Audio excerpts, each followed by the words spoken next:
One of the most amazing things about the tech industry is the fact that you get to build cool and amazing stuff. But I think it's not just the stuff, it's the people that you build it with. And building and working with teams is one of the things that make technology work.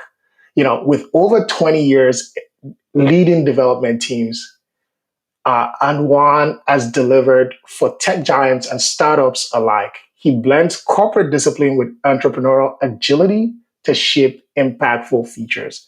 Beyond coding, he shares his wisdom globally as a speaker on leadership, diversity, and software best practices. Today, I'm really excited to dive deep into your experience in team management and product delivery. Welcome to the podcast. Absolutely. That is such a generous introduction. Thank you so much. I'm really happy to be on the show. Absolutely. So one of the things that I really love to do, is to go back to the beginning. And the reason why I do that is because a lot of people, black and brown people, technology is not natural. Like it's not the thing that you see other people doing growing up. So for you, what inspired you to take that journey? My journey is in many ways very stereotypical. I was that nerdy kid in fourth or fifth grade who read Tolkien, The Hobbit, Lord of the Rings. As I got a little bit older, I got into role-playing games, Dungeons and Dragons and all this. And there's just a natural affinity between role-playing games and nerd books and comic books and technology. And I remember probably around maybe sixth or seventh grade where I went to a flea market and got a Commodore 64 and brought it home, and I connected it to an old TV that might have just been black and white that my parents had.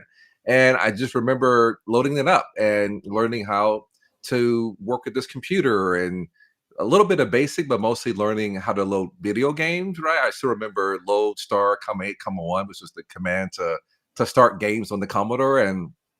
And I remember as I got a little bit older and got into junior high, going back to the kind of nerd theme, the Star Trek flavor that was on was the Next Generation. And I had heard about the first Star Trek with Kirk and Spock, but this was the Picard Trek, right? This was Captain Jean-Luc Picard, and you had Riker, who was the first officer in the whole cast and crew.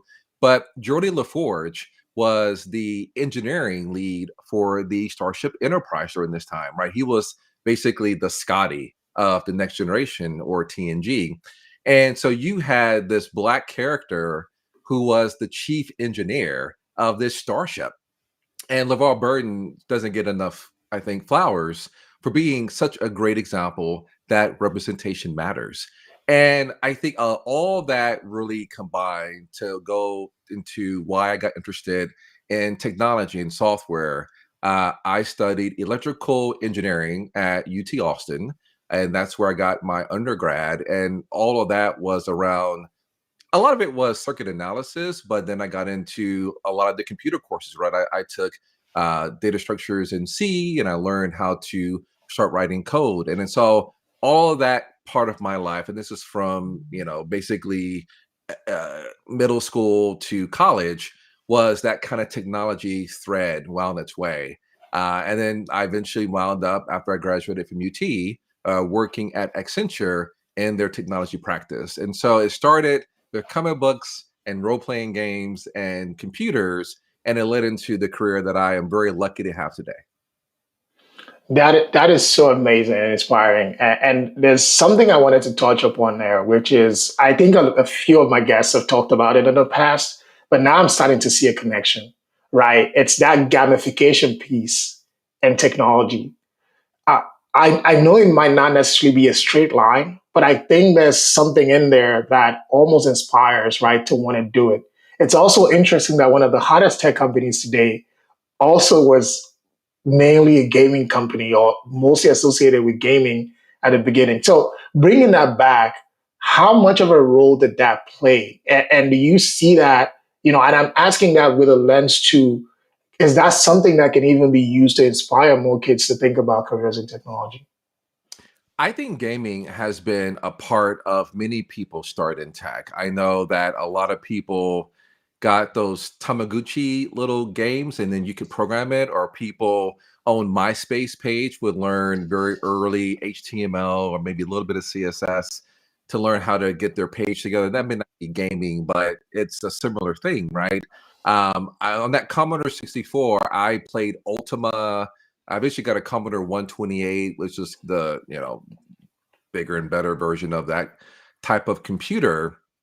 And it was the idea that I could, through software, experience all these worlds, whether it's the Britannia, which is the fictional world of Ultima, or it was other, eventually there were Dungeons and Dragons games that were translated to video games. And I think that the understanding that software could create worlds was very much part of my early development. And then as I got into my college degree, then it was, software could create money. You could have a career in software. And then that's what I've been able to do. I've literally almost every dollar I've made as a professional has been as someone who either wrote software or was a manager for people who wrote software. So I do think that that gaming aspect is a common experience, and I think that it's very powerful, actually. I really like that piece because I think it ties very closely with my overarching mission, right? Is that ability to create, right? One of the things that I see and why I'm so passionate about technology is one, of course, that lower barrier to entry. I think we were talking about this, before the show, but also like that ability to create. Because if you think about, the Black community in general, oftentimes we're underrepresented, under-resourced, and things like that. And if you think about like how Amazon, for example, has been able to bring commerce to everybody's doorsteps, right? Or how, we transact every single day, but most people have not been in a banking hall in like 3 years, right? I wonder like what is the possibility when we get technologies at scale in the community to start solving problems that sometimes we don't even know existed in the first place. One good example I like to use when talking about this is, Tokwe Wutona, who's the founder of Calendly, created, a $3 billion business for just scheduling, right? If you talk to most VCs, they probably wouldn't think that there was something there. And I wonder, like, when you start to bring the perspective to the technology, what can change? Is that something that you also see?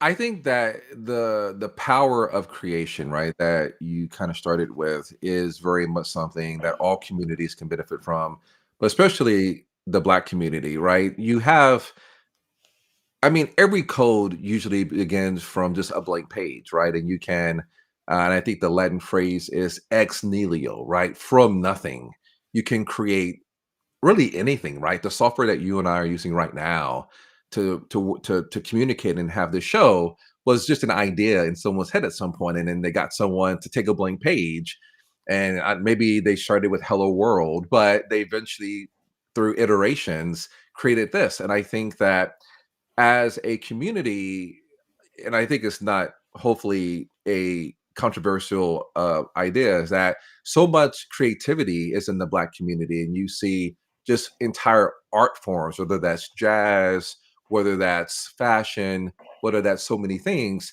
that have come from Black creators. And the thing about computer code is that when you're creating a fashion line, or whether you're creating really anything, you're usually having to work with like physical material. You need material to start anything. But with code, you're just working with atoms, right? You're working with the electrons.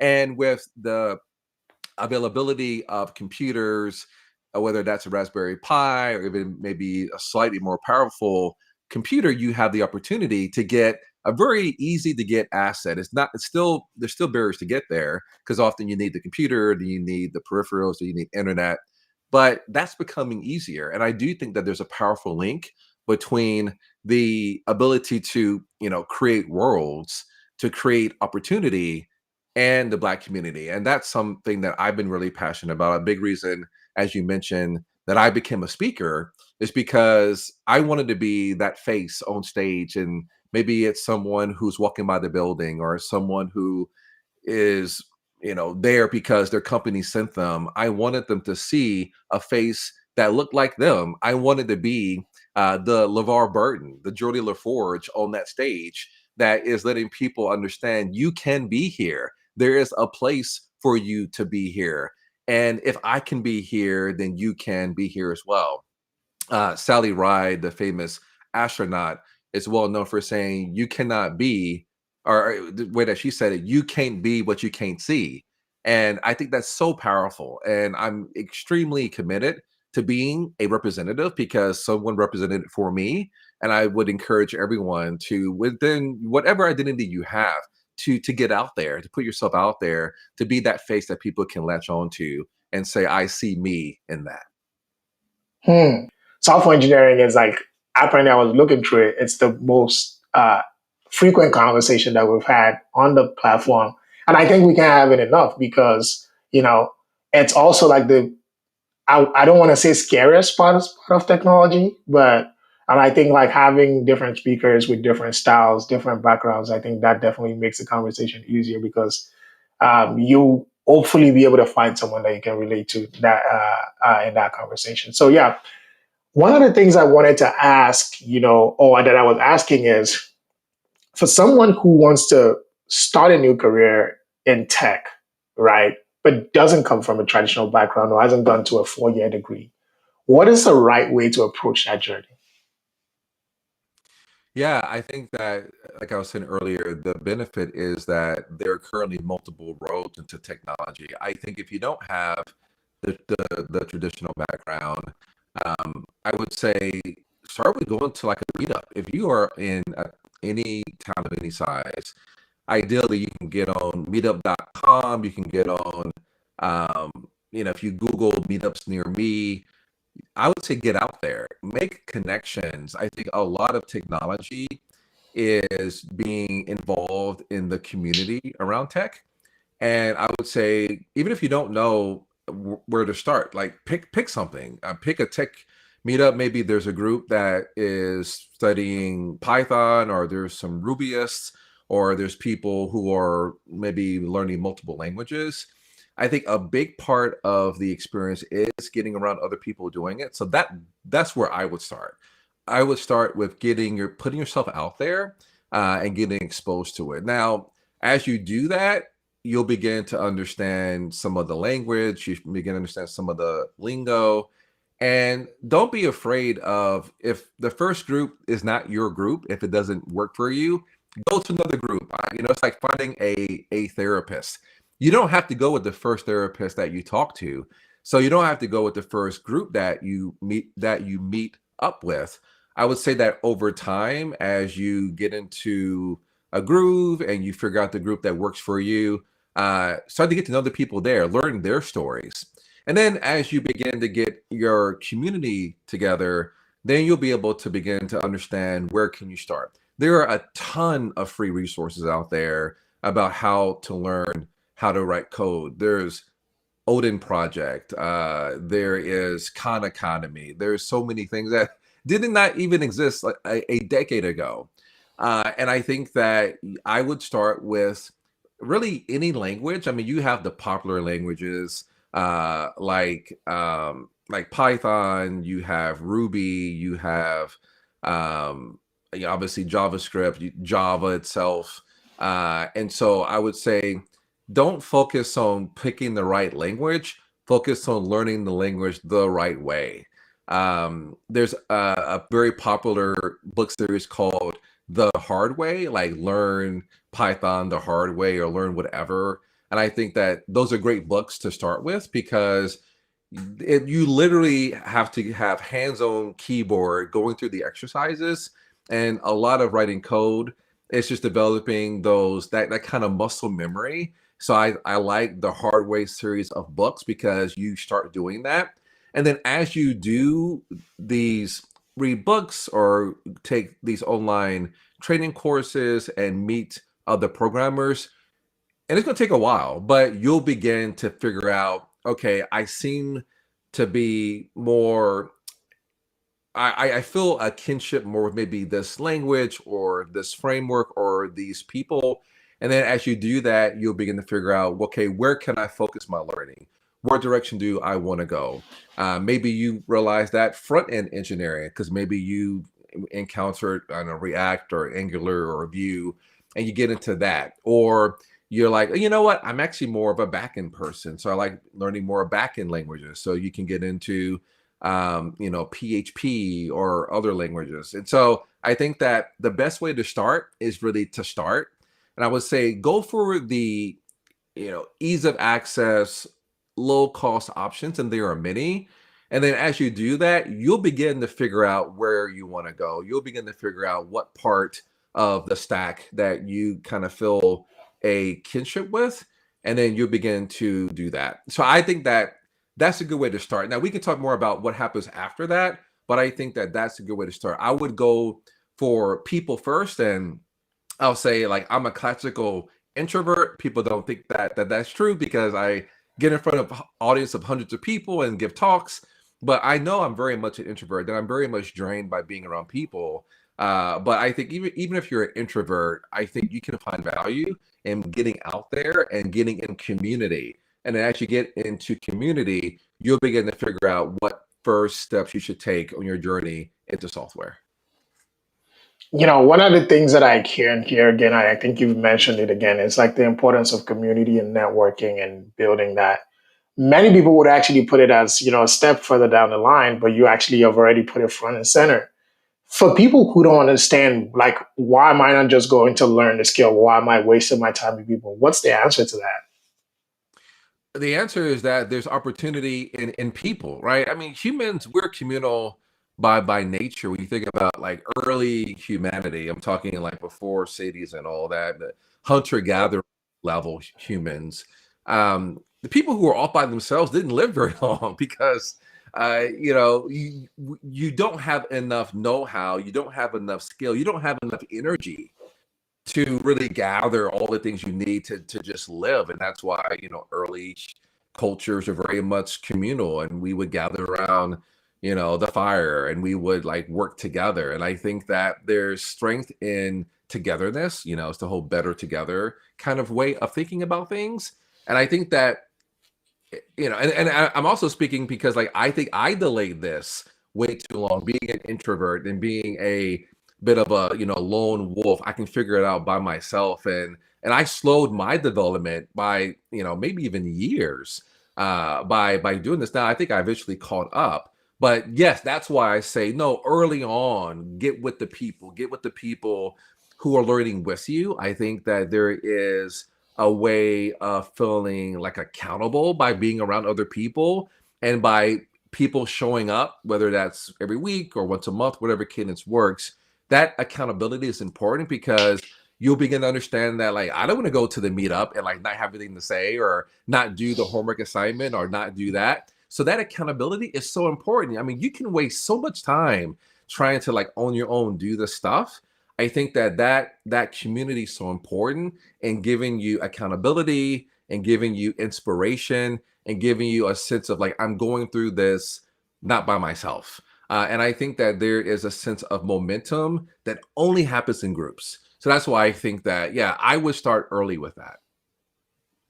When you say that, it makes sense and it rings a lot of bells in my mind because, you know, there's we often underestimate how much we learn from people. Like even when we're not actively learning, right? Like passively, you have a conversation about people on any subject matter, and like you will be amazed the kind of conversation you can have about that conversation, just tomorrow. And it's that because oftentimes, just especially in the world today where like there's a million and one things, million and one resources, some can lead you down rabbit holes and provide zero value. So being in that space where like there are people who have figured out this doesn't work, that doesn't work, and being able to condense that knowledge together, is very powerful. And I think the second one you said, which I thought was really important, is social pressure. Like oftentimes, like human beings, we have this very strong ability to negotiate with ourselves.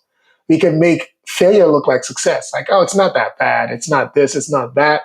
But And people have a way of setting us straight, you know, and making sure that, we can't really get away with it or play our way through it. And I No, think that's definitely something that's important. Sorry, go ahead. no, totally. I mean, humans, we have this way of playing off each other. I mean, you ever been in a room and like someone yawns and then that makes someone else yawn and then the yawn goes around the room? Because we just have this natural built-in, like we reflect other people around us. And so if you want to reflect software development, be around software developers.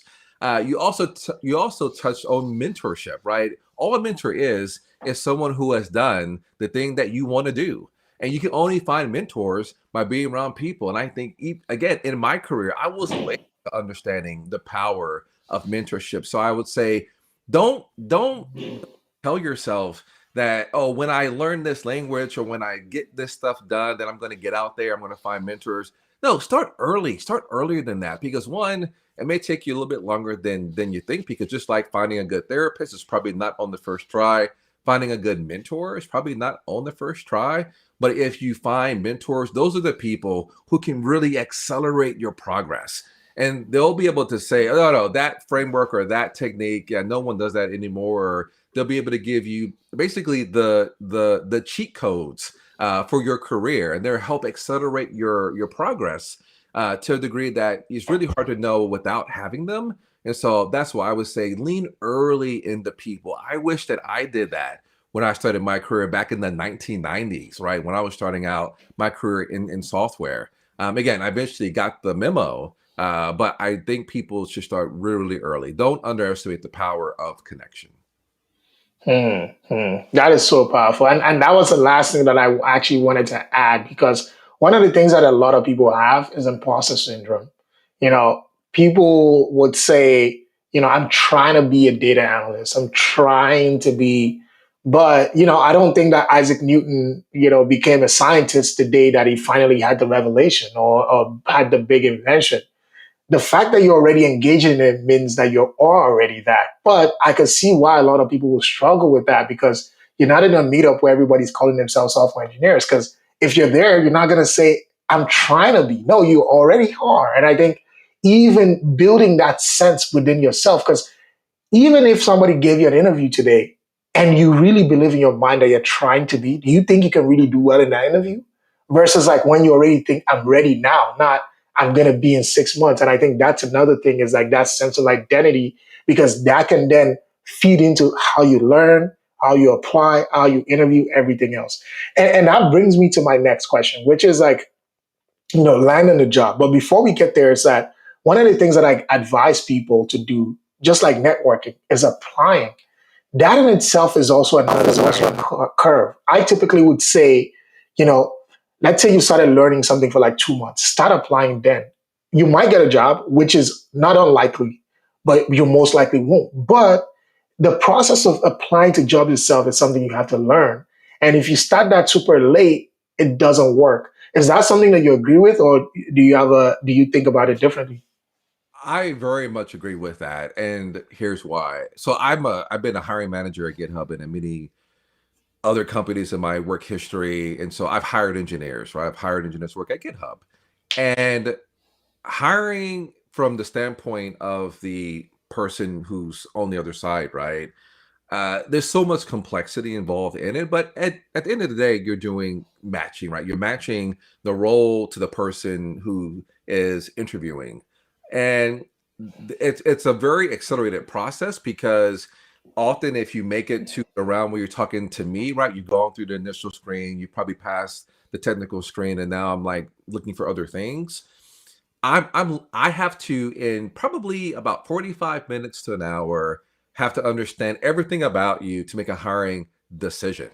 So to flip it back around, if I'm looking for a job, I have to be very crisp and concise in explaining, I understand the role that you're hiring for.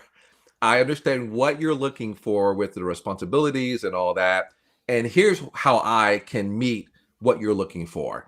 That's hard to do because you have time pressure. You're probably nervous. Maybe you do have some imposter syndrome. And the skill of doing this is only gained by interviewing. So I will say apply everywhere. And if you're able to get to the interview stage, and obviously for most people, the goal is to get the job because you want to make money, you want to get paid to write software. And that's important, but getting reps in the gym, to use a working out kind of metaphor, is so important. To just say, hey, I did 5 interviews in the past week, and during those interviews, maybe you feel like you bombed one or two, but don't think about it that you bombed. You found several ways that don't work. You found certain things that you need to dig into. Wow, they had this thing about how to create a highly available social media platform, or this architecture diagram, and that's why I realized that I that I fell over. Well, you probably need to study those things. So I think that applying, which, to be clear, takes mental energy, it can be exhausting, but applying is getting your interview muscles exercised, and by doing that you're getting them stronger. So you'll do better at explaining your work history, or you'll do better about explaining what you're learning, or you'll do better about explaining the things that you do when you're working on teams.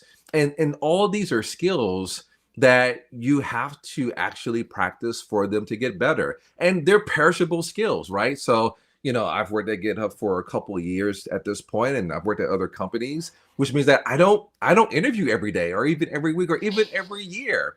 So whenever I'm looking for a job, I have to re-immerse myself into exercising those muscles, getting those skills back up, because they go down if you don't use them. So I would think it's such a great technique, a great practice, especially if you're early in career. Apply. You're going to get probably lots of rejections because a lot of people want to work in software, and there are many reasons why. Don't let those deter you.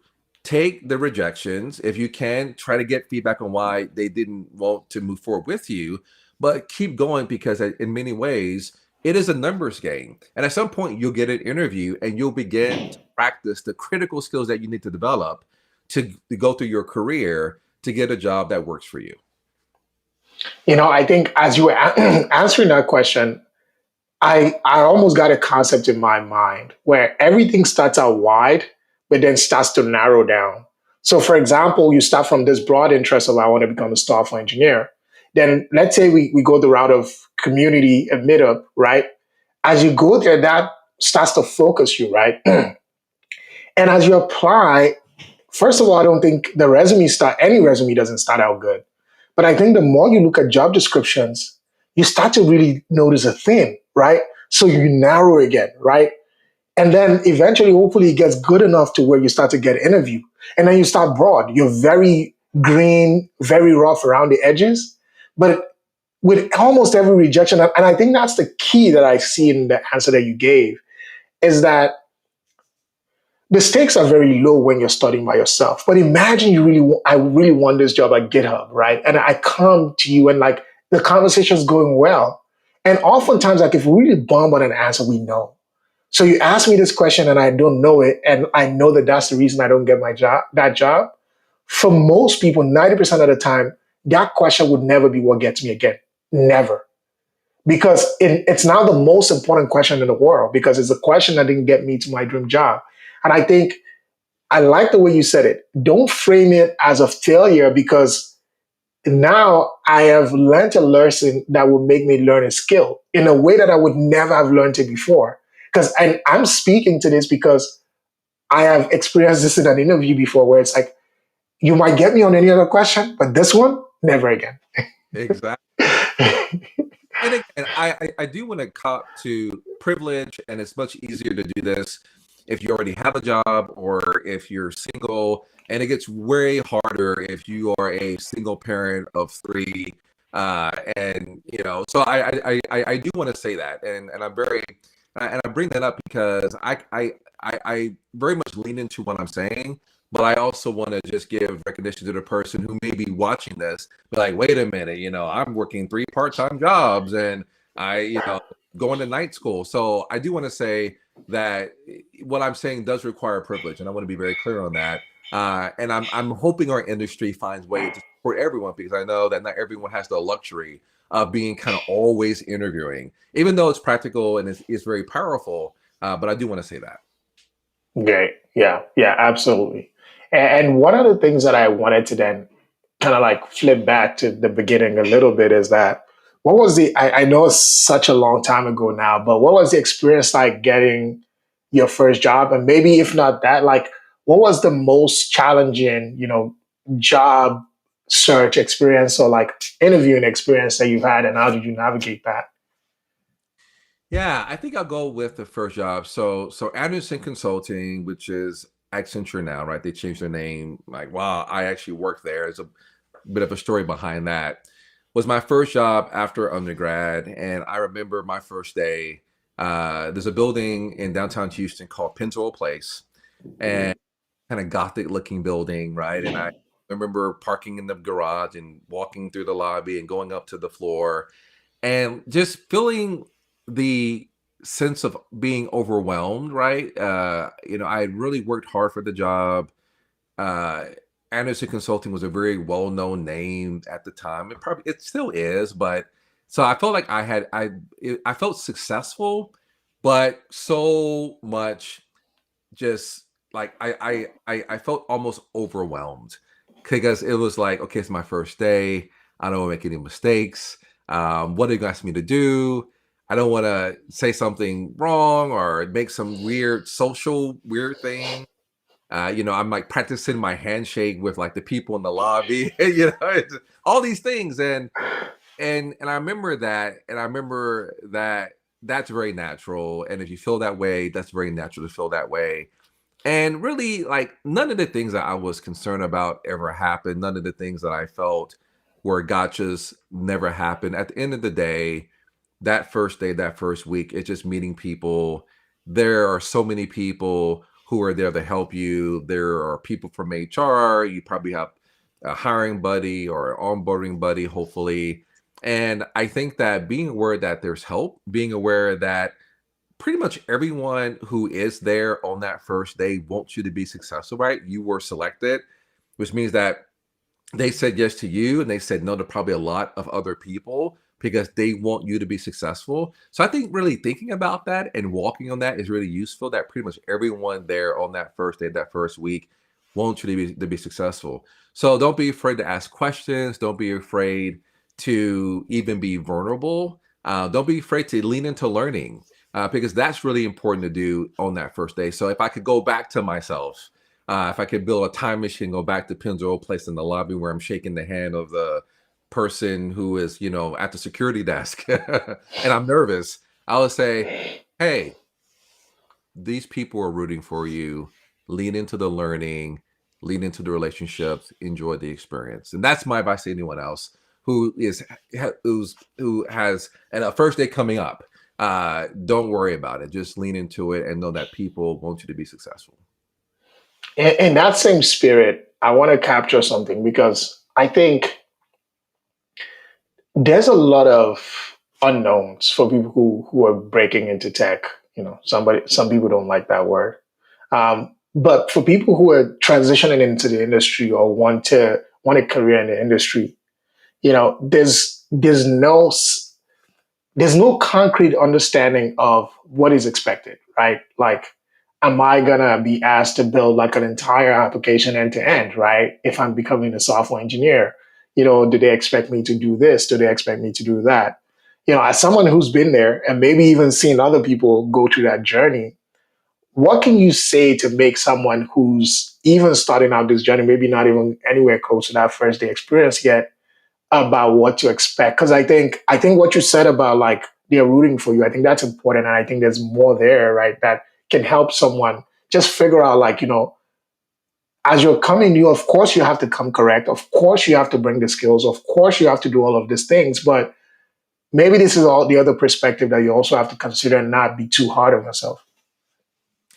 Yeah, and I'll say that it's very possible, and this happens. I've seen this happen that you can join a company to do this, and a reorg happens, and now you're doing something totally different. Like that totally happens at companies large and small. Because think about it, between the time that they post a job and the time that they go through all the hiring process and they select you, And then from that time to when you actually walk in the door, like that's sometimes weeks, if not months. So the company probably has changed or their priorities have changed. That's just what happens. So I would say, yes, it's totally natural to think, what are they going to ask me to do? And oh, the job description said this, and I'm not. I maybe I got the job, but I'm still have my doubts. I would say that's natural, but don't worry about that. I would say be open, lean into the learning, lean into the reality that even if you are the person who wrote the language that the company is using, you have no idea how they're using it. You have no idea the teams that they've hired. You have no idea the quality, the experience of the people who are working there. So there's always going to be unknowns. Don't let unknowns scare you. Think of unknowns as things that you can learn and experience as an adventure, right? The reason that people often like going on vacation to new places, or at least I do, or going to new restaurants, is that you don't know what's there, right? My family and I went to Portugal last spring break, and I had a plan because I typically plan the vacations. But like we don't know what's going to happen, right? That's part of the fun, right? It's just something happens that, oh, we didn't expect that, and let's figure out what we're going to do. And I think the first few days and weeks of a job, if you have that mentality, can help you hopefully navigate through the reality that, yeah, there's probably stuff that you're not prepared for, that you didn't know that was going to be part of the job before you started. And I hope that you can see that as an adventure, not as something. And one of the things I also wanted to know is, um, data structures and algorithms are things that are like people pay a lot of attention to, in software engineering. How can someone overcome that? Because in my mind, at least, it feels like there's almost two tracks you have to learn. You have to learn the actual coding, and then you have to learn, this part. And it's a bit more challenging for people who are coming from non-traditional tech backgrounds because they also don't have that CS background. So how do you navigate that? Open source software is my answer. And I'm an open source software advocate. I work for GitHub, which is obviously really big in that space. The beauty of open source is that you have all this code that runs the gamut of language and the intent and the application and the industry, and it's able to be observed by you. You can look at the code. You can literally understand how it works. You can go through the process of scrutinize the code, and you can contribute to it. And I would say that one of the best ways to gain knowledge is to find an open source project, ideally one that is aligned with maybe a passion that you have. Maybe it's a product that you already use, or maybe it's a piece of software that you've always admired. And don't be afraid to get involved. Most open source projects that I shouldn't say most, but there are enough that have strong communities. I'm going to go back to that by getting to the people where you can figure out, like, okay, I want to contribute. And a lot of people think, well, maybe I don't, maybe this is a project that's React based, or it's something that's Ruby on Rails, and I don't know those languages. Well, one, you can start to learn those languages, and we talked about books that can help you do that, or training courses, or just free resources. But you will be surprised how many open source projects would love you to go into their document repository and just kind of do like a spell check or a grammar check, and then open up a PR with like just going through and making corrections, and maybe it's out of date. You can be a contributor and a value contributor just by doing that. And so, sure, you might need to understand what a pull request is, and if they're using GitHub, how GitHub Flow works, or maybe they're not using GitHub, but whatever they're using for source control, you can learn that, or you can hopefully get enough guidance from the community to start contributing there. And before you know it, you can build momentum to understand the data structures, or the data structure concepts that they're using, or the algorithms. You can maybe find a mentor. We talked about that earlier, who can help you to navigate all of that. So I think that open source is a powerful way for you to get, again, if you don't have the traditional computer science background, to get almost a free education in those concepts. And you get the chance to actually see it working for real. It's not just something in a book that says, "Okay, build this thing that you're never going to use," but it's actually living software. So I think that that's a powerful opportunity. Hmm. And, and you're someone who looks at a lot of resumes, I imagine, right? What makes a great resume? Oh, that's a great question, right? I mean, there's the technical aspects of it, right? Is it readable? I mean, is it very easy for me to understand where they've worked, when they worked there, what they learned there, or what they did when they were there? I would say that it's very important on a resume to not just describe activity, right? And I think that one of the mistakes that I often see people make is that, like, I was given this task and I was given this task, and they just kind of list tasks and what you did in terms of like activity. And while activity is important, impact is what we reward. And so I would say try to find a way to note down the impact that you had in your work history. You know, you improved the code review process within your team. And so code reviews went faster, or you decrease the amount of deployment failures, or whatever it is. If you can explain your impact in terms of team impact or customer impact or company impact, if you can somehow quantify, though this is hard to do, now that to me helps me understand, okay, this is the impact this person has had in their work history. That helps me see that they may be able to have that kind of impact at the company that I'm hiring for. So I would say the number one mistake that I see is just activity or responsibilities, but not impact. And impact's really important. Okay, that's really strong. I like that. So, in terms of the three things that shouldn't be on a resume, what are those three things? That should be there. That should be on your resume. Shouldn't be there. Shouldn't be there. I mean, I'm not really too interested in your hobbies. That's something that you can probably save some space to actually write more about impact. Um, I know that you used to be very much to say references available upon request. That might be from the older generation. That's not really helpful. I don't think it's necessary, and this is maybe controversial, but the objective statement at the top, I'm probably not going to read that because ideally you've tailored your resume to the job that I'm hiring for. So I understand your objective is to work where I'm hiring for. So you can save 3 or 4 lines there. So I would say those are the things that I don't find to be very, very helpful. I would say where you worked, what you did, your impact, maximize lines on your resume to communicate those things. Okay, and since we're talking about the resume real estate, what are your thoughts on one-page resumes? Do resumes have to be one page even for newer people, or just it doesn't matter the amount of space? It's just like make it impactful. What side are you on? It's a good question. I mean, my resume stopped being one page after I probably crossed my first decade in software. So I would say, yeah, there are times where just properly portraying your work experience hard to fit onto one page. But I get that. If it's less than maybe 8 to 10 years, I would probably be a little bit shocked if you cannot get into one page. I would think that maybe you're not really making best use of your space. So I would say for early career people, maybe even mid career people, you should be able to fit it all on one page. But I think after that, I can understand it going to two. Anything more than two, you're probably padding a little bit too much. Yeah.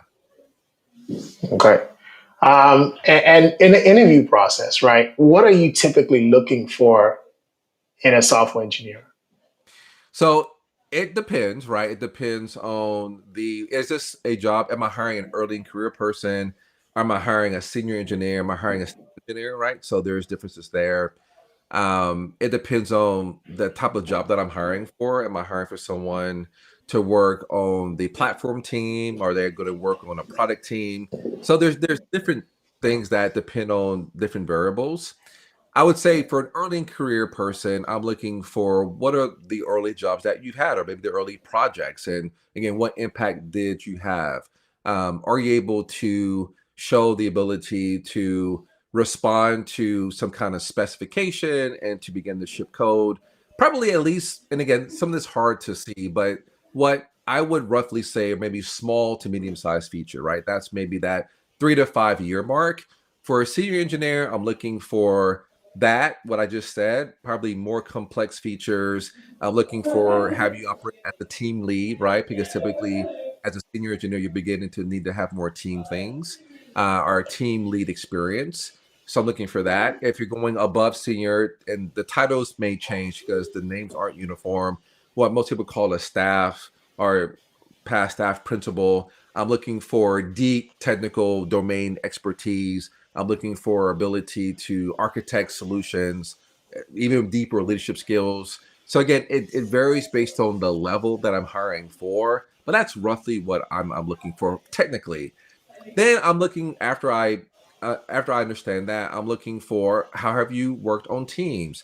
Have you worked on teams where you had a mix of skill sets? Have you worked on teams that were cross functional, where you had someone who represented product, someone who represented design? Have you worked on teams where you've had, a manager? How do you relate to your manager? How did you deal with conflict with your fellow teammates? Things like that, right? That's hard to see in a resume, but I'm probably sourcing for that in the interview process. So I would say technical, team. Those are some of the big things that I'm looking for. And one of the things that people always ask for, or that the people look for, people who are hiring or typically look for, is experience. And it's tough to come by for people who are maybe transitioning into tech, especially relevant experience. Maybe they worked in other industries and in certain roles that may not align. How should people think about that? I know you mentioned open source before, but people who haven't even done open source, or what are other opportunities, or is that the only way? I don't think it's the only way. I think it's a good way. I think that if you are coming from a non-traditional background, it's very important on your resume, but in the hiring process, to one, communicate that you've developed the skills that we need, that you develop the equivalent of years of experience in maybe going through a boot camp or even being self-taught. So while honestly, it's tougher to make the case if you don't have the work experience, but I think that it's very possible. I've seen it happen that you demonstrate that you've gained the skills that I need to see to know that you'll be successful. But I think as a bonus is even more powerful to show how you've translated your experience, your non-traditional experience, into benefits to the industry. Maybe you were an entrepreneur, you ran a small business, and you can translate to how you had to understand customers and their needs. And in software, no matter what you do, there's a customer, right? If you're being paid to build software, some customers paying the company for that software. So being able to link customers and what they require to your work is a very powerful skill. And you don't have to be in software to do it. So if you can artfully translate your non-traditional background into ways that it can benefit your role in software, that's really powerful. That's very compelling. Yeah. And we're still gonna be here for a little more minute because like I think we lost some time in between. So if you're just joining us, we've been having a really great conversation about software engineering, uh, building a career, all of the things that you need when starting early with networking, applying, etc. And I think it's been extremely valuable. If you have any questions, please leave them in the chat. We'll take them. Um, one of the things that I also wanted to talk about, is money. I know people, and I think you mentioned it, that almost every dollar you've earned in this industry. People are always like thinking about the potential. So, from your perspective, what is the earning potential for someone, who's working, in software engineering from like when they're junior, kind of like mid career, and like when they started to move into more senior roles? Yeah, yeah. That's a great question. Earning potential, are we talking like raw dollars or? Yeah, maybe like ranges potentially. Okay, yeah. So again, it depends, right? So software is everywhere. So you have software in maybe a small school, maybe you're involved in the software packages that they use. The different sectors of the economy. So I work in software, right? Working for GitHub, but there's software in financial services, there's software in government, there's software in entertainment. And so the total compensation is going to vary very widely based on where you are in, like, what part of the industry are you building software in. It's also going to vary based on your grade or your level or your experience, right? How long have you been doing it? But I would say pretty much anywhere that you go in software, you're generally going to be making more than any other industry out there, right? So unless you have a very specialized industry that's been around for a while, like we talked about earlier, you're a doctor or you're a lawyer or whatever. And so I would say it depends on where you are. So it's hard for me to give like a range. I mean, if you're obviously working for a Meta or a Netflix or a Microsoft, then the ranges are very, very starting salaries can be actually quite high. And I don't want to quote actual numbers, uh, Hmm. but I would say that it probably won't take many years working at a big company to start getting into like the six figures. Um, but I would say, like, while earning potential is one thing, and I think it's very easy to think dollars. I think that one of the things that is really powerful about working in software for most software companies are either a software company or you're working in software for like a bank or for like a retailer like a Target or something, is that most of them do have like total compensation packages. So, and it's really important that you think of your earnings not just like your salary, even though that's very important, but total compensation. So, what is the value of 401k plans? Is there a match being offered? What about the medical plan? Do they have an annual bonus? Do you have stock that you get outright by joining the company? A lot of companies in the software sector, you get stock, and then generally you have to work for a period of time before you can get the stock, and then there's like a 1 year cliff and all that. So I would say that earning potential really should be framed in total compensation, not just salary, but retirement, bonus, stock, etc. And I think that that's something that I wish someone told me when I started my career, because I was very much focused on the dollars, very much focused on the salary. But there's so much more to the package, and that means that there's so many other areas to negotiate when you're negotiating the salary or the job offer from the company.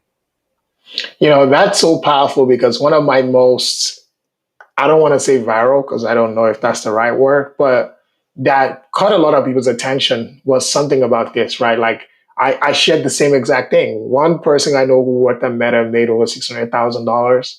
And, when they said that to me, I thought, wow, that money was sitting in the bank until like the conversation got deeper and like, they broke it down to me, like how much was actual, like, the base versus like, um, what was stock, what was all these other things that was kind of like baked in, bonuses. I think the best year they kind of like got like this top performer award of extra equity, which kind of like pushed them over that number. So I think those are like the things that oftentimes is missing nuance, and especially for people who are coming from the outside in, you know, it can be, of course, maybe not be too focused on the money, but at least if you get there, you've earned it. So you might as well want to know all of the things that go into making those numbers up, and I think that's very valuable. So one of the if you imagine you were starting all over, and I know we've kind of like covered it, but I just almost want to see it like how you would navigate it, and you didn't go to college, right? How would you approach breaking into software engineering? Breaking into software engineering without a college degree, I Yeah. say that it's very important to demonstrate, and I said this before, that you have the skills for the job, whether that's working in open source, whether that's going to a boot camp, whether that's self-taught. It's very important that you can do that, because almost every job is going to have some kind of technical screen where you get a coding exercise, and they're going to want to be able to test, like, okay, how well do you understand the concept? Some of it is literally you're typing into a terminal or a screen, and then they're grading your input. Some of it may be like a whiteboard exercise. So you want to be able to demonstrate that you've gotten the skills. And so whatever you've done, to do that, you want to be really, really strong with that. So that's the first thing. So if I was breaking into if I break into the industry, get a college degree, I would very much lean into the skill set that I need to do the job, because at the end of the day, the hiring manager has to hire someone who has the skills and the abilities that's needed to be successful in that job. I would also very much network. We talked about this earlier about I would very much dive into people. I mean, if I was just starting out, I would be at probably multiple meetups a week. I would be very much hitting the community. I would join. There's lots of like Slack groups out there that you can join, that you can find community. And a lot of these Slack groups have job boards that post jobs, on a sometimes daily basis. So I'll be working the people aspect. So I would make sure I had a technical skills. I would very much be involved in making sure that I get the people side right, that I'm putting myself out there. I'm finding mentors. That's part of the people aspect. I would heavily lean into that, because when you're first starting out, sure, you can go on monster.com or dice.com or these job boards and these job sites, and you can get jobs that way. And that's probably good for the first few years. But over time, your network becomes your career. I can tell you that of the past few jobs that I've had, like the vast majority of them came through people, right? People I worked with before, people I met on the speaker circuit, people I've met through other um, inroads.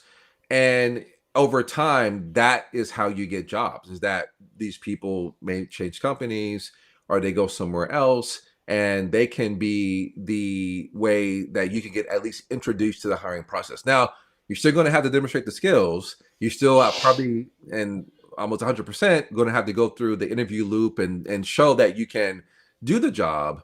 But I would never underestimate the power of people, the power of a network, because you want to build that early. I'm very fond of the phrase "dig your well before you're thirsty."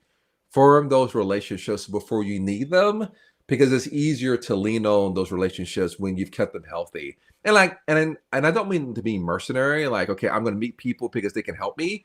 Meet people because it's good to meet people. It's good to be helpful to people, have genuine relationships with these people. And so I'm not trying to be like very crass and be very kind of 1 and 0 with it. But you'll find that by building relationships and building healthy human connections, that has a very altruistic virtue to it by itself. But over time, you'll begin to see a lot of the career being built through those relationships. So that's what I would do. Amazing. Yeah, that's really good. So we do have one audience question before we bring it home. And the question is, how do you raise the hiring bar on your team? How do I raise the what bar? Hiring bar. Oh, the hiring bar on my team. That's interesting. Huh. Um, well, if they're on my team, then they've already been hired. And so I'm trying to uh, uh what I think maybe they probably mean like for the people who join your team. I think maybe a different way to frame it could be potentially like, how do you select the best candidates? Maybe potentially. Again, I don't know that that's what the question is, but Okay. Well, maybe the person can maybe rephrase the question. How do I set the best candidates? Again, I'm very lucky to work at a company where we have great hiring processes. We have an entire team that helps, because, as you can imagine, a job posting at GitHub gets a lot of attraction. A lot of people apply, and so there's a need to just, unfortunately, just naturally have a very strong filter. And then there's a ways that, through a very structured process, um, that seems to be equitable and fair. They get to me, and then I go through the process, and it's very much what I shared before. Uh, Job one: can they be successful in the job? Do they have the skills that are needed to be successful? Then after that, it's, do I think that they would be a valuable addition to my team? Do I think that they would team well with my team? Are there parts of their background that I think my team is missing that can add to my team? I'm looking for that. I'm looking for their ability, and I'm also looking for, okay, very few people can walk into a job on day one and be successful. I'm looking for, can I wrap a onboarding and even at the hiring process, because not candidates are so different. Can I help this person be successful, right? Because I've seen that they can have the skills that they need to be successful. I've seen that they can be people who can add to the culture and to the skill set of my team, but also, okay, what do I need to do if they accept the offer to help them be successful? So that's what I'm looking for when I'm hiring for my team. And I've been very lucky. I've made hiring decisions where I was like, oh, I wish I could have that one back. It's been rare, but I can say the people I've hired at GitHub, I've been involved in hiring, they've always been. I've been like, I'm really happy I'm really happy that they said yes. That is so, and that's a great feeling. I think more people don't really understand that it feels when it works, it feels good on both ends, right? Absolutely, absolutely. And one quick follow up I did have to that Sure. was, you know, there's of course all the structure, right? Like for example, you ask a technical question, you use the STAR method, you bring it home. Uh, I don't want to go too much into all that because I know like we're over time, and I'm sorry for keeping you much longer. But it's when things don't go right. For example, a candidate gets asked a question that they don't really know the answer to, or maybe it's something they don't have experience with. Is there a way that a candidate can answer those questions and still be like, "Yep, I think they're demonstrating something," even though it's not the answer to the question? So that totally happens, right? So I want to say this, and I want to preface my answer by saying one of my primary goals in the hiring process, and I think that you hinted at this at least, is that even if we don't make a decision to move forward, the person feels good about it. They feel that they were treated well. They feel that the interviewers were prepared and professional. They feel that they were given a chance to do well in the experience. I want them to feel really good about the company that I'm hiring for, even if the answer from us is no. And I've been very lucky to have had people come back, after going through the process and give us that feedback that, you know what, I didn't get a job offer, but I feel really good about the experience, right? That's super important to me. I would say if someone has an answer to a question and either they're struggling to answer it or they don't give a full answer, that's not immediately a deal breaker, right? There are very few questions in like our question bank or in our rubric or in the conversation that are like, oh, this is a question that if they answer it wrong, then they're out.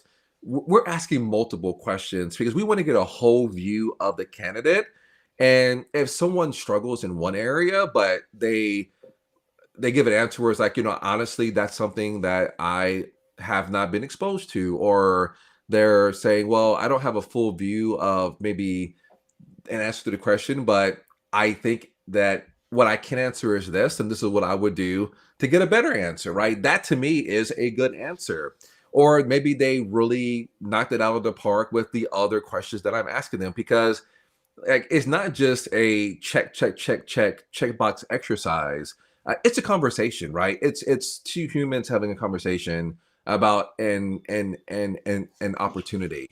And so I don't think there's ever one question that would be disqualifying. They cannot answer it because there's so many things that I'm trying to understand in the interview process, that there should be multiple ways for this person to demonstrate that they can be successful.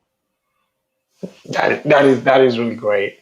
Well, uh, I don't know if there's any final words that you want to say to the audience, or anything you want to maybe want them to check out. Definitely go ahead.